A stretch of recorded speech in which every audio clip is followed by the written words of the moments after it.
हमने इतना सारा एआई का माहौल सुना लास्ट 2-3 सालों में, जहाँ पे बात हुई कि एआई कैसे डेवलपर्स की जॉब रिप्लेस कर देगी। और आज हम लोग लगभग इस बात से कन्विंस्ड हैं कि एआई डेवलपर्स की जॉब रिप्लेस नहीं करेगी, बट एक ट्रांसफॉर्म तो करेगी।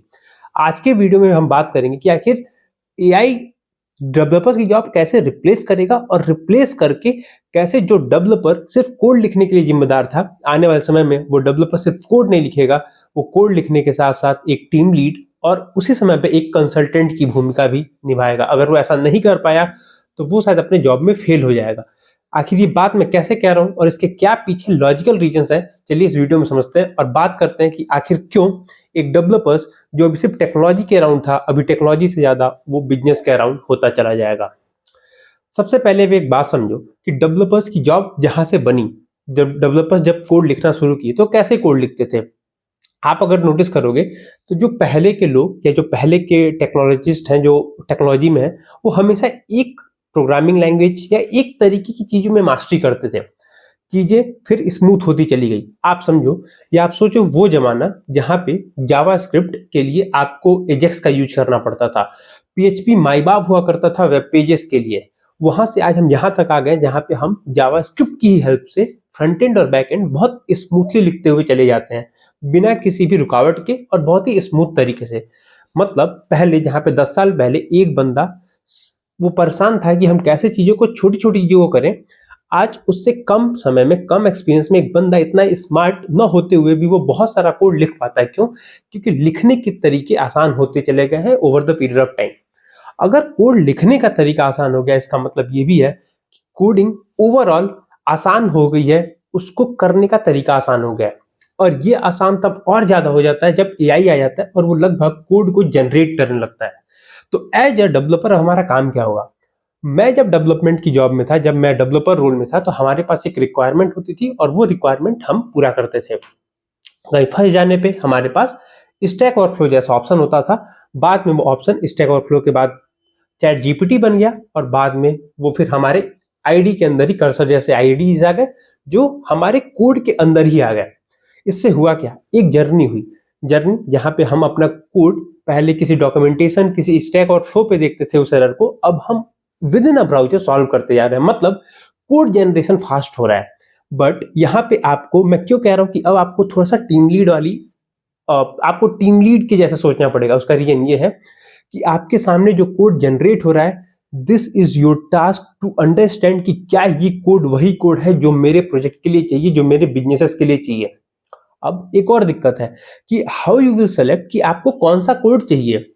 जब आपने कोड सेलेक्ट कर लिया, मतलब जहां पे आपका काम सिर्फ कोड लिखना था, अब वहां पे आपका काम सिर्फ कोड न लिखना होके ये देखना होगा कि कोड सही वाला कौन सा है और गलत वाला कौन सा है। मतलब you will need more technical knowledge. और इसमें आगे की चीज क्या आएगी? इसमें आगे की चीज ये है कि अभी हर एप्लीकेशंस में एआई कहीं ना कहीं इंटीग्रेट होगा, छोटे या बड़े लेवल पे। तो अब आपको एज ए बिजनेस कंसल्टेंट या एज ए बिजनेस एनालिस्ट आपको ये भी समझना पड़ेगा कि मैं कौन सी एआई कहां पे यूज करूं कि मेरे को मैक्सिमम पोटेंशियल का रिजल्ट मिले। लेट्स आपके पास 5 एआई के ऑप्शंस हैं और आपके पास एक अपना ऐप है। अभी आपके पास एक रिक्वायरमेंट है, तो अब आप एक कंसल्टेंट की तरह सोचोगे कि मैं इसमें कौन सा एआई इसमें फिट करूं जो मेरे को जो इस पर्टिकुलर बिजनेस के लिए ज्यादा रिटर्न बना के दे। तो जहां एक डेवलपर पहले सिर्फ ये सोचता था कि मैं अपना कोड कैसे करूं, अभी वो डेवलपर ये सोचेगा कि मैं कोड करूं कैसे, कौन सा रखूं, और साथ में जब बारी आई एआई जैसी चीजों को इंटीग्रेट करने के लिए तो मैं एज अ कंसल्टेंट कैसे सोचूंगा उस बिजनेस में घुस के कि मैं किस टूल को यूज करूं जहां पे मैं उस रियल टाइम एज केसेस को, उस रियल टाइम सिनेरियोस को अच्छे से डील कर पाऊं जो कि रन टाइम पे आएगा। तो दिस इज द जॉब या दिस काइंड ऑफ जॉब जो कि एक सॉफ्टवेयर डेवलपर का होगा आने वाले 1 से 2 सालों के अंदर। अब इसका मतलब क्या? इसका मतलब ये है आपको ये नहीं सोचना कि डेवलपर्स कहाँ जाएंगे। डेवलपर्स कहीं नहीं जाएंगे। अगर आपने मेहनत किया तो आप कहीं नहीं जाने वाले। बट आपको अब समझना पड़ेगा कि development is not about writing code, it's about understanding business. और आपको अब ये मान के चलना पड़ेगा कि आप इनेबल कर रहे हो बिजनेस में किसी एक प्रोडक्ट को, किसी एक सर्विस को थ्रू योर कोड। तो पहले जो डेवलपर्स बिना सोचे कोड लिख दिया करते थे just to build a feature, अब उनको पूरा बिजनेस फ्लो पता होना चाहिए बिफोर राइटिंग द कोड। अगर ऐसा नहीं होगा तो वो कोड की क्वालिटी और वो कोड का जो प्रोडक्टिविटी, जो आउटपुट है, वो बहुत ही बेकार होगा। This is the entire scenario. जैसे कि एक क्लाउड वाले बंदे को आपको वो हमेशा उसको बोला जाता ना कि भाई मेरे पास AWS का ऑप्शन है, मेरे पास GCP का है, मेरे पास Azure का है, या 2-3 और क्लाउड सर्विसेज है, which one I have to choose. तो वो देखता ना कि ये रिक्वायरमेंट है तो ये वाली चूज करो। इसी तरीके से as a developer you have to understand the current business requirement and opt out the best one. अगर आप ऐसा करने में सक्सेसफुल हो गए तो नाउ जो आपकी सैलरी है that would be here.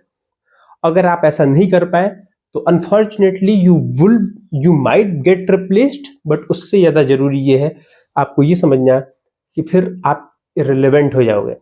So this is all about, this is what I think कि फ्यूचर कैसा होगा सॉफ्टवेयर डेवलपर्स का, सॉफ्टवेयर के रिलेटेड प्रोफाइल्स का। What's your take, let me know on comments box. मिलते रहेंगे, बाय।